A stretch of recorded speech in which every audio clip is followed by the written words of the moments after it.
दुपारच्या वेळेचं जेवण आणि नाश्त्याला काय बनवायचं याचं जरी मी मील प्लॅनिंग केलेलं असेल तरी रात्री काय बनवायचं हे मी वेळेवर ठरवत असते. आज देखील तोच प्रश्न पडला, परंतु त्याआधी देवाला छान दिवा लावून घेतला, तुळशीजवळ दिवा लावला, उंबरठ्याला दिवा लावला आणि त्यानंतर मग ठरवलं की 2 भाकरी आहेत तर छान असं पिठलं बनवूया. तर इथे बेसन काढून घेतलं आणि कांदा, मिरची, लसूण हे सगळं काढून घेतलं. चॉपरमध्ये कांदा छान बारीक चॉप करून घेतला आणि कांद्यासाठी तर मला हे चॉपर बेस्टच वाटतं.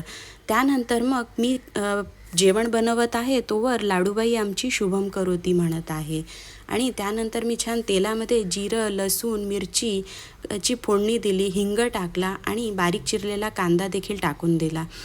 कांदा छान फ्राय झाला त्यानंतर ढवळून घेतलेलं बेसन मी टाकून घेतलं. आता हे पिठलं आम्हाला भातासोबत खायचं आहे, त्यामुळे एकदम कोरडं न बनवता थोडं मी त्याला पातळच ठेवलं आहे आणि पिठल्यासोबत आपल्याला कांदा आणि मिरच्या तर हव्याच, त्यामुळे मिरच्या तळून घेतल्या. आता भात आणि पिठलं होतं आहे तोवर आम्ही लेकीसोबत छान अभ्यास करून घेतला, काही फन ॲक्टिव्हिटी करून घेतल्या. तर अशा पद्धतीने पिठलं भात तयार झाला आणि गरम गरम छान पिठलं, वाफाळलेला भात, भाकरी याचा आस्वाद घेतला. सोबतच कांदा, मिरची हे तर होतंच.